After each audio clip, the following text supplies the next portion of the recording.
নমস্কাৰ, মোৰ নাম চেলিমা চৌধুৰী। মই বৰ্তমান ৰৌমাৰীৰ উপৰি গাঁও পঞ্চায়তৰ সভানেত্ৰী হওঁ। যোৱা 18 বছৰো মই পঞ্চায়তৰ সভানেত্ৰী হিচাপে কাৰ্যকাল পাৰ কৰিছোঁ। বৰ্তমান মোক ৰাইজে ভোট দি পঞ্চায়তৰ সভানেত্ৰী বনাইছে। বৰ্তমান মই ৰৌমাৰীৰ উপৰি গাঁও পঞ্চায়তৰ সভানেত্ৰী হওঁ। মোৰ সকলো অভিজ্ঞতা মোৰ ৰাজনৈতিক ক্ষেত্ৰত মোৰ আছে, কাৰণ মই এজনী অনাৰ্ছ লৈ ৰাজনীতি বিজ্ঞানৰ ডিগ্ৰীধাৰী হওঁ, MA ডিগ্ৰীধাৰী। সকলো কথা মই জানো, সকলো চৰকাৰী চিলমোহৰ মোৰ হাততে থাকে। যিকোনো ফাইল পাছ কৰিবলৈ হ'লে মোৰ চহীৰ প্ৰয়োজন হয়। মই চহী নিদিয়াকৈ কোনো কাম কৰিব নোৱাৰিব।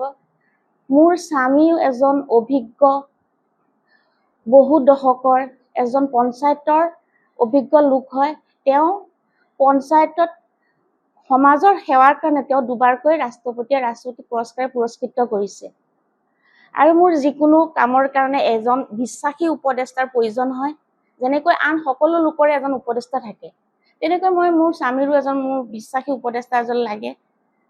তেনেকৈ মোৰ প্ৰয়োজন হৈছে, তেনেকৈ মই কাম কৰি যাওঁ। কামবিলাক মই নিজেই কৰোঁ। নেতৃত্বটোতো মোৰেই, সেইখিনিতো দায়িত্ব আৰু কৰ্তব্য সকলোখিনি মোৰ।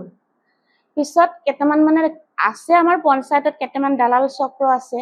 যেনেকৈ উজ্জ্বলা কবি, তেওঁ এজন দালালেই হয় বুলি কওঁ। আৰু তেওঁ কেনেকৈ এটা মেম্বাৰ পদ তেওঁ পাছ কৰিব পৰা নাইকিয়া। তেওঁ আগতে কংগ্ৰেছত আছিলে, তেওঁতো জিলা পৰিষদ কংগ্ৰেছৰ পৰা পাছ কৰিছিলে। কংগ্ৰেছৰ পৰা উজ্জ্বলা কবি, তেওঁতো জিলা পৰিষদ কংগ্ৰেছৰ পৰা পাছ কৰিহে তেওঁ বিজেপিত জইন কৰিছে। টকাৰ লোভত তেওঁ দালাল হৈ পেলাই ৰাইজৰ মানুহৰ পৰা লুটি পুটি খাই ৰাইজক একোৱে দিয়া নাই যোৱা 5টা বছৰত। সেই আৰু কেইটামান দালাল লৈ, সেইকেইটা হৈছে নুৰ হুছেইন, নজৰুল হুছেইন, কামাল হুছেইন, আৰু কেইটামান নাম আছিলে, নামকেইটা পাহৰি গৈছে, জাকিৰ হুছেইন, 2জন জাকিৰ হুছেইন। এই দালালকেইটাক লৈ পেলাই মোৰ পঞ্চায়তৰ কামত বহুত মিছা অভিযোগ মোৰ হাজবেণ্ডৰ নামত আনে। বহুত মিছা অভিযোগ দিলে, কাৰণ তেওঁলোকে যোৱা পঞ্চায়তত বহুত টকা লুটি পুটি খাইছে। এইবাৰ খাব নোৱাৰাত মিছা অভিযোগ মোৰ হাজবেণ্ডৰ ওপৰত আনে, কিন্তু এইবিলাক সকলো মিছা। মোৰ হয়, মোৰ হাজবেণ্ডে কাম নকৰে। মোৰ হাজবেণ্ডে মোক উপদেষ্টা হিচাপে অলপ ডিচিশ্যন দিয়ে। কামবিলাকতো মই কৰোঁ। যদি মই এই কাম নাজানা হলোহেঁতেন, মই কেনেকৈ 18 বছৰ পাৰ কৰিলোহেঁতেন। 18টা বছৰ মই কেনেকৈ ৰাজনীতি চলাই নিলোহেঁতেন। মই ৰাইজৰ কামত 1 টকাও লোৱা নাই। সকলো কাম মই নিজে কৰিছোঁ। ৰাইজে এতিয়াও ক'ব পাৰিব যে মই ৰাইজৰ 1 টকা নোলোৱাকৈ মই পঞ্চায়ত 18 বছৰ চলাই নিছোঁ।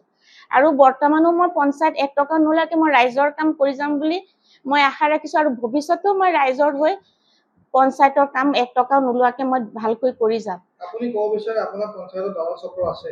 হয়, দালাল চক্ৰ আছে। এই পঞ্চায়তটোৰ নাম ৰৌমাৰী ৰূপহী পঞ্চায়ত।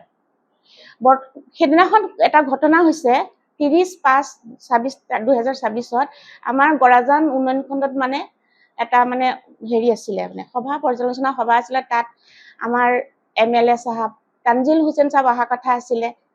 যিকোনো হেৰিয়াতো মাইকী মানুহ অকলে যাব নোৱাৰে। সেইদিনাখনো মোৰ হাজবেণ্ডে মোক লৈ গৈছে। বেলেগ যিকোনো কামত মোক লৈ যায়। চবকেতো এনেকে লৈ যায় ন, হাজবেণ্ড আৰু ৱাইফ, আপোনালোকতো লৈ যায় তেনেকে। সেইদিনাখনে মোক লৈ গৈ ৰাস্তাত প্ৰায় নমাই দিছে।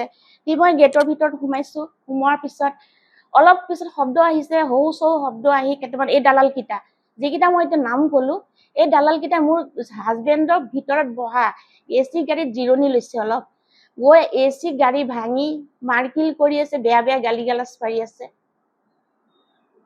পিছততো তেখেতে একো মাত দিয়া নাইকিয়া। এই দালালকেইটা প্ৰতিটো ক্ষেত্ৰতে পঞ্চায়তৰ কামত লাগি থাকে। সেইটো কাৰণে আমি আইনীৰ ব্যৱস্থা কৰিছোঁ। আইনৰ ওপৰত আমাৰ বিশ্বাস আছে। আইনে যাতে উচিত তদন্ত কৰি যাতে হয় কেছ কৰা হৈছিলে, ইয়াৰ যাতে ব্যৱস্থা লয়, আমি সেইটো আশা কৰিছোঁ। আসসালামু আলাইকুম, মোৰ নাম ডক্টৰ নুৰুল আমিন চৌধুৰী। মই দুবাৰকৈ ভাৰতবৰ্ষৰ মাননীয় ৰাষ্ট্ৰপতিৰ পৰা ৰাষ্ট্ৰপতি পুৰস্কাৰ পাইছোঁ সমাজ সেৱাৰ বাবে। মোক ৰাষ্ট্ৰসংঘৰ শান্তি সংগঠনে অনাৰাৰী ডক্টৰেট দিছে। ডুবাইৰ দুচিত্ৰানী হোটেলত হোৱা কনফাৰেন্সত মোক মাতি নি সন্মান জনাইছে। ইয়াৰ উপৰি মই প্ৰায় 20টামান পুৰস্কাৰ পাইছোঁ বিভিন্ন দল সংগঠনৰ পৰা। এয়া মোৰ পিছফালে গোটেই প্ৰমাণখিনি আছে। যে মোৰ এটাই প্ৰশ্ন, আজি মোৰ জাতিৰ মানুহখিনিয়ে, জাতিৰ মুছলিম মানুহখিনিয়ে মোক খামুচি ধৰিছে নেকি যে মই আৰু আগুৱাই যাব নালাগে? নহ'লে মোৰ দৰে এজন এনেকুৱা ব্যক্তি দেখুৱাই দিয়ক অসমত, ভাৰতবৰ্ষত এজন মুছলমানে এনেকেই ৰাষ্ট্ৰীয় পুৰস্কাৰ বুটলি আনিব পাৰিছে।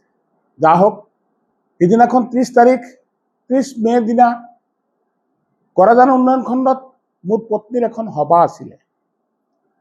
মোৰ পত্নী মোৰ লগত যাব, তাত চৰকাৰী কিবা বাধা আছে নেকি? মোৰ গাড়ীত মোৰ পত্নীক লৈ গৈছোঁ, গেটৰ মুখত নমাই দি মই গাড়ীৰ ভিতৰত বহি আছোঁ, AC লগাই বহি আছোঁ। প্ৰায় 1.5 ঘণ্টামান বহি থকাৰ পিছত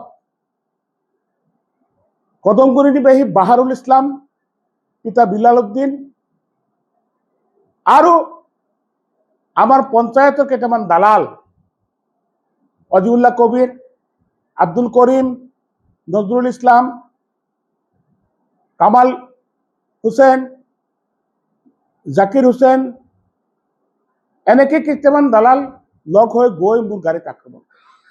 তেওঁলোকে মোক দোষাৰোপ কৰিছে মই বোলে গাড়ীৰ পৰা নামি ৰাইজক উত্তেজিত কৰিবলৈ বক্তব্য দিছোঁ।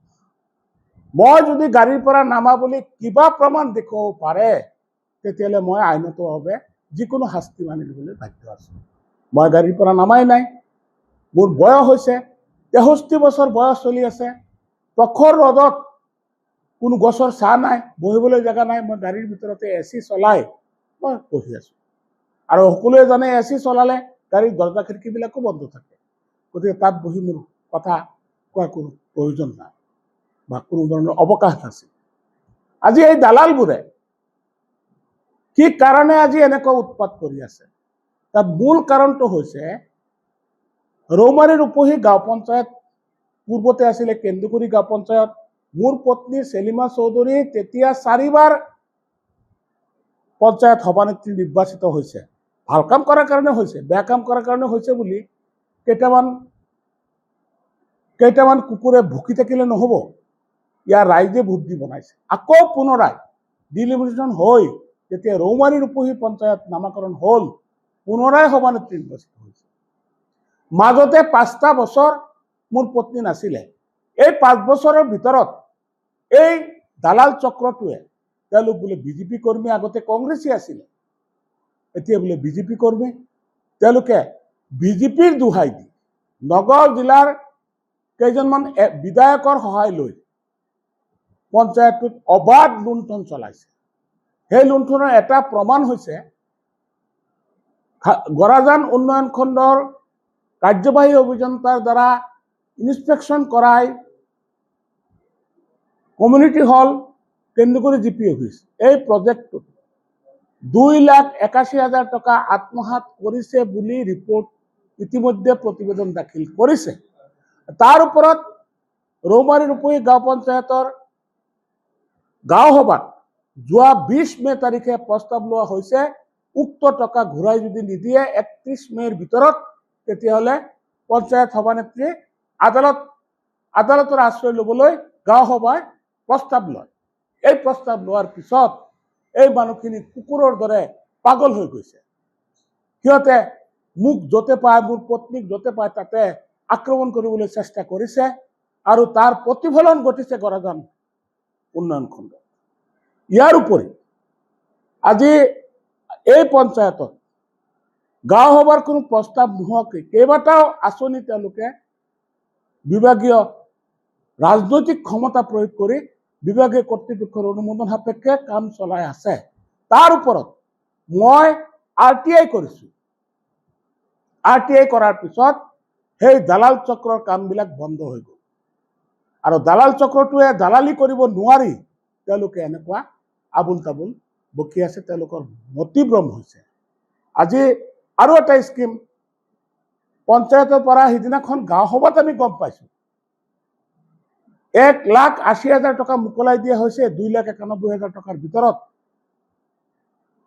সেই আঁচনিৰ টকা এতিয়ালৈকে খৰচ কৰা নাই, মাত্ৰ 50-60 হাজাৰ টকা খৰচ কৰি বাকী টকা তেওঁলোকে আত্মসাৎ কৰিছে।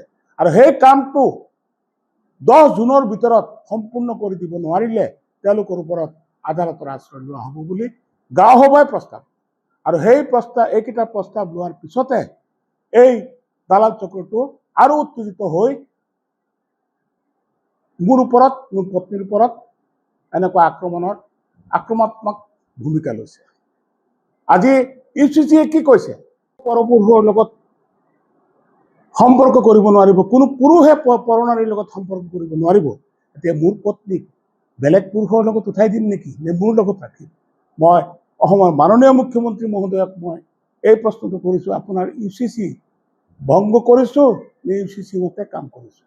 দ্বিতীয় কথা হ'ল যে মাননীয় মুখ্যমন্ত্ৰী মহোদয়ে এটা ঘোষণা দিছে, আমি আনন্দিত যে পঞ্চায়তত কোনো প্ৰতিনিধিয়ে ঘুষ ল'ব নোৱাৰে, উৎকোচ ল'ব নোৱাৰে, টকা ল'ব নোৱাৰে। চৰকাৰী ধন যথাযথভাৱে প্ৰয়োগ হ'ব লাগিব। আজি আপোনাৰ দলৰ এইকেইটা কেনেকুৱা নেতা মই নাজানো, আপোনাৰ দলৰ নেতা আপোনাৰ দোহাই দি আমাৰ এই পঞ্চায়তত লুণ্ঠন চলাইছে, তাৰ ওপৰত আপুনি কি ক'ব? এই কথাটো মই অসমৰ জনপ্ৰিয়, দক্ষ ও সন্মানীয় মুখ্যমন্ত্ৰী ডক্টৰ হিমন্ত বিশ্ব শৰ্মাৰ ওচৰলৈ সন্মান সহকাৰে মই এই প্ৰশ্ন উত্থাপন কৰিছোঁ। যিকোনো খবৰৰ বাবে যোগাযোগ কৰক আমাৰ এই নম্বৰত 9181 307 2221।